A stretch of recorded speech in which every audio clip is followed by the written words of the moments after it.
All right. Welcome to What Are You Watching? If you are used to watching our show, maybe you're used to us being in person, but today's a little bit different because, well, it's still coronavirus.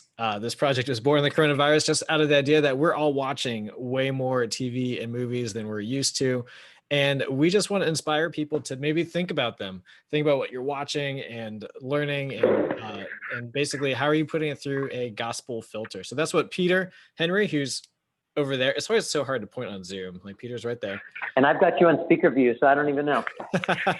Peter is right over there. And he's a pastor at Davidson College Presbyterian Church. I'm a youth director. And we are here today to talk about Halloween related spooky stuff. It is October. It's the 29th as we're recording this. So it'll go live right before Halloween. And we figured we'd go into something that I think this is both of us, that we're not too crazy about the horror genre as a whole, but it is that time of year and it's probably worth talking about. But before we go any further, I just want to remind you that we are going to spoil whatever it is that we are talking about. So if you haven't seen it, it's in the title. I mean, you're not going to be surprised at this point, but if you haven't seen it and you want to, maybe hit pause and come back later when you are done watching or listening or playing. In this case, we're kind of branching out a little bit. And the other thing I'll let you know is that this is going to be maybe 20 minutes and we are doing this in one take. There's no script. We're just flying by the seat of our pants. So, all right, Peter, why don't you introduce us to this month's topic? And Matt, I will, and as we get started, because we're talking about spooky stuff, just to make it feel a little less scary, I've got my little stuffed animal ghost. We're good, because I've got my flashlight. Furry spider. Don't tell the Henry children, but they're all scared of spiders. Anyway, so for the Spooked edition, or for the Halloween edition of our podcast, I'm actually going with something that I'm not watching, but something that I've enjoyed listening to. And I think this is the 5th season, and it's called Spooked by Snap Judgment. And let me share my screen real quick, and you can see the website for Spooked. And it is presented by a team led by a man named Glenn Washington. Glenn is from Michigan, and then now works out at NYC Studios in New York. And I stumbled upon this podcast in its first season and couldn't get enough of it. And now it's in season 5. And here's my one annoying thing about this podcast I love. They're now releasing it on Luminary, which is a pay to listen podcast service. They will dole out 1 or 2 free ones every season. It started last year. I signed up to get a free month of Luminary. I did that last fall, but now I can't sign up for free months anymore. But you can still get all the episodes through their webpage online. So let me go back and stop sharing screen for just a moment. Glenn Washington grew up in Michigan. And one of the things I love about his podcasts are that usually there's some segment of his life that leads in to the story for the day. He grew up in rural Michigan. They moved from Detroit at some point in time when he was really young. His family was both one of the few Black families in rural Michigan and also one of the few Pentecostal families around. And so Glenn Washington blends this African-American experience, this rural America experience, and this Pentecostal Christian experience into these incredibly unique stories from his childhood that are almost always a segue into his topic for the day. And so actually I should have kept my screen up because I want to listen for just a moment to the beginning of one of his podcasts. This story is called A Friend in the Forest. And in the stories, Glenn alternates between maybe him sharing a little bit about what the person told him, as well as the people telling their own story. Interwoven there and underneath it all are some of the sound effects and music that the Spook team comes up with. And this will give you a sense of Glenn Washington's kind of lead into the story. Our farm was in rural Michigan, surrounded by woods and swampland. And when my parents' screaming inside our trailer grew too loud, those woods were great to get lost in. I'd follow animal trails through the brush, beat back swarms of fighting flies, knowing that no one else in the history of time had ever cut through as far or dug in as hard, ever. Till one day, deep along an almost trail, I came across a well. And this well, made of crumbling brick set into a circle, had the heavy metal lid sealing it from the top. And I thought I could lift it, maybe have a drink of water, when I heard a knock. Clear as that bright summer day, a knock from inside the well, as if someone inside wanted to get out. And I sat and heard the knock again.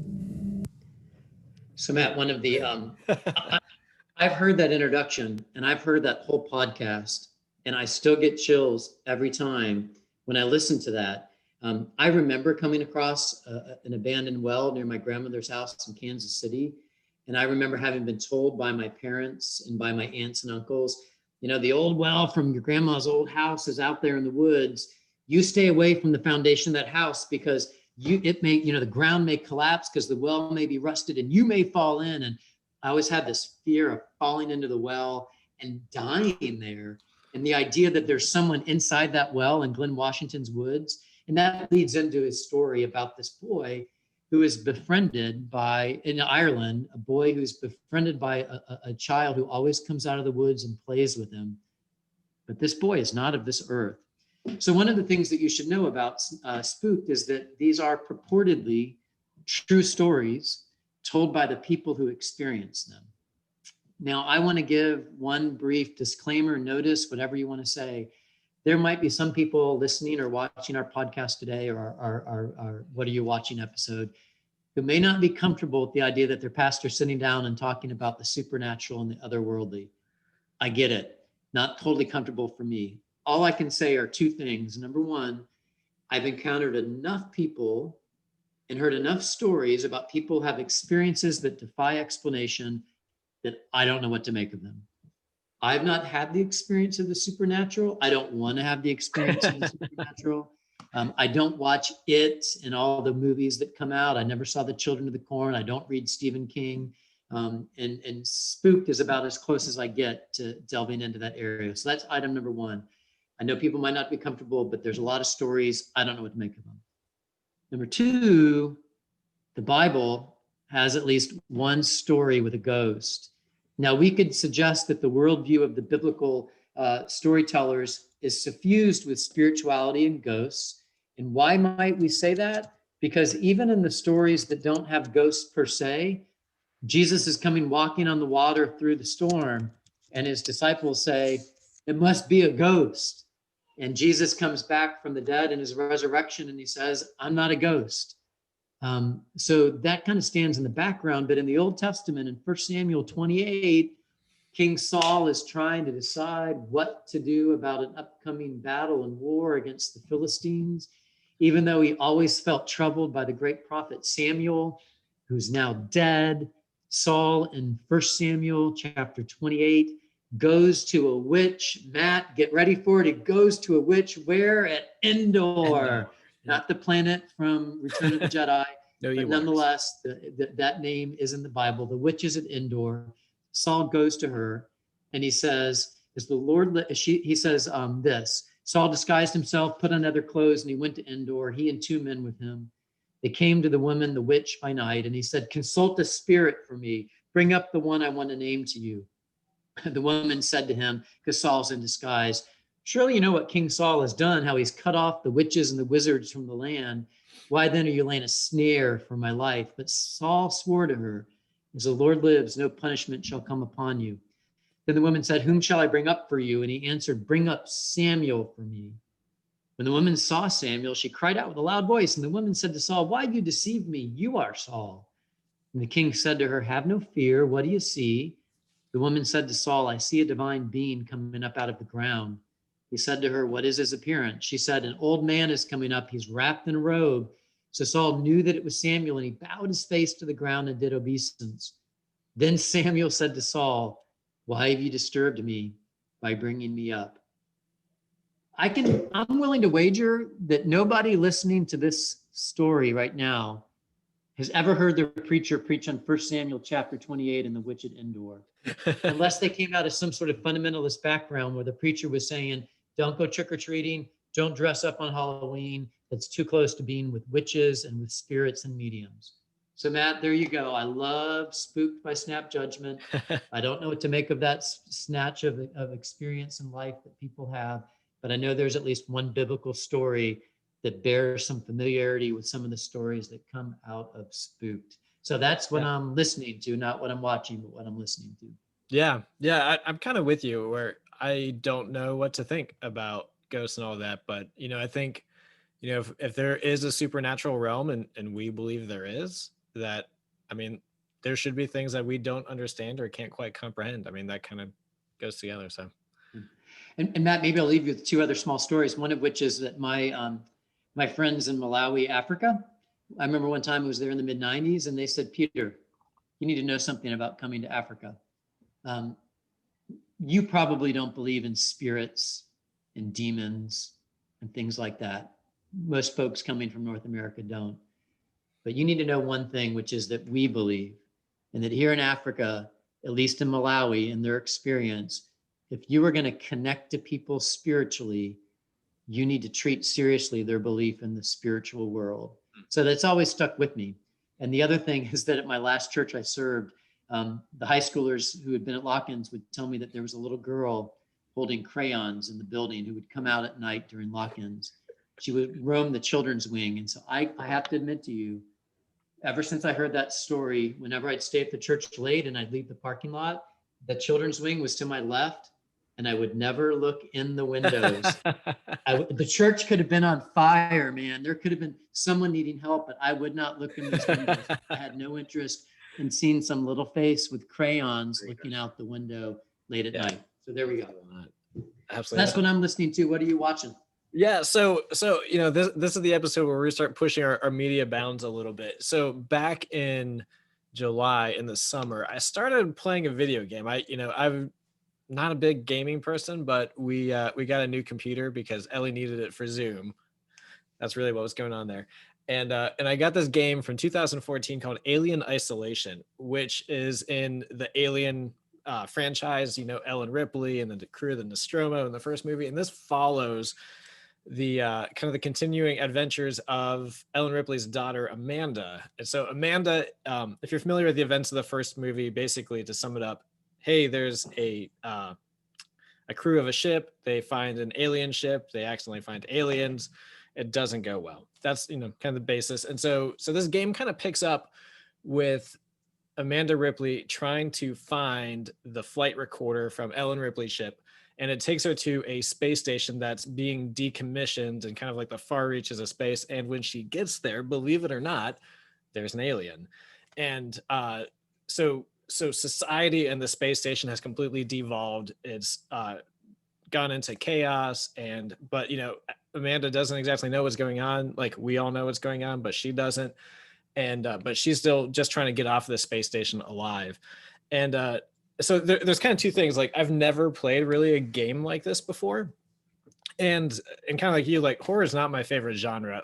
I think I watch more horror movies than you maybe, but like I don't really enjoy the experience of like being scared. Like that's not something I seek out. Like I like to laugh, I like to be enthralled, I like to all those things, but like intentionally putting myself in a place where like I'm going to be afraid isn't something I do. But that's what this game is. Like I spent probably like 30 hours over the last few months, like hiding in lockers because the alien was coming to get me. And I mean, it's weird. Like it's like literally like you hide in lockers and there's a button to hold your breath so it doesn't hear you. And like, it's so tense. The music is perfect and all that. It's an incredible experience. And Matt, can I interrupt you for just one moment? Yeah. In case most of you probably, many of you aren't going to go out and start playing this game, but some of you might. Some of you might go back and find that original movie. When Matt says rather casually, they're on this spaceship and they're aliens. No, I mean, this is a sci-fi horror blend. Yeah. And you should know when the aliens emerge, they emerge from inside of people. So if you go watch Matt's movie, you are forewarned. It is a gory emergence of the aliens. I mean, Matt, you're like, oh, there's some aliens around. Dude, they emerge from people's insides. Yeah. Keep going. Yeah. Well, and so there's a lot of kind of connective tissue between that original movie and this game. Like it has that design of like the late 70s, But the thing that's also really interesting, like besides the alien, besides like what they call the body horror of, things popping out of you where they shouldn't be, um, there's like this other element that I think really makes like the first Alien movie and its sequels and the game really unique. And that, there's obviously a monster, there's this alien, but there's also this kind of sinister force that's behind the scenes. And in the movie Alien, we kind of hear about it as Wayland Yutani is the company that owns the ship. And there's like this whole subplot that a lot of people don't really kind of pay much attention to, but it's really fascinating to me that they're trying to acquire this alien. Like they're sending the Nostromo there for the express purpose of capturing the specimen and bringing it back and making money off of it. In the Alien Isolation game, kind of the same thing happens where the space station is being decommissioned. All of a sudden, Wayland Yutani buys it because, hey, here's another chance to get those aliens that we want to use. And, in further movies, it goes into like biomechanical weapons divisions and stuff like that. So it's this really kind of fascinating thing. Like the aliens, the scary thing, but there's also this very sinister behind the scenes kind of corporate entity that's kind of pulling all the strings. And in the first Alien movie, that's kind of embodied by the android Ash, who like goes crazy and tries to kill everybody, in addition to the alien. That's like the physical embodiment of the Wayland Yutani. And so that's been really interesting to me, because like recently I listened to a podcast, try not to act surprised. It was a psychiatry counseling podcast. And they were talking about trauma, and they were talking about the idea that there's two people can experience kind of a similar situation, and one will be traumatized and one won't.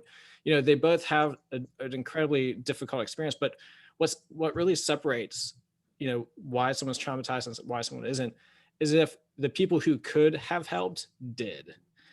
And if they don't help, that's what really kind of creates that experience of being traumatized. And so like, in Aliens, you have the gore, you have the body horror, but also you have this like experience that Ellen Ripley like was left alone. She was abandoned by the people who should have taken care of her, like the people who employed her.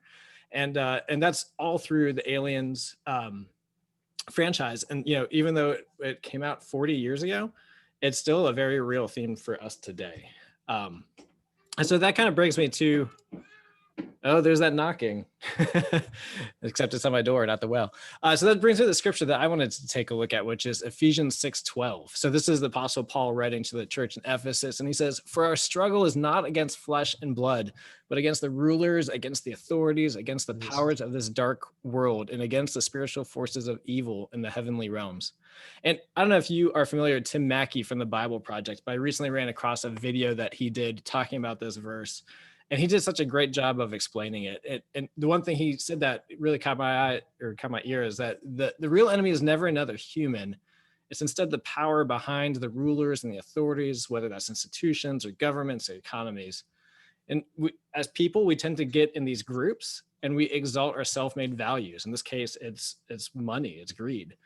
And ultimately, when that's what he says that Paul is talking about there. And I just thought the Alien franchise was such a great example of what that looks like. What happens, like individual people can be compassionate and caring, but sometimes when we get together and we start believing in our own power, we tend to turn towards, greed and seeing people as less than people, basically.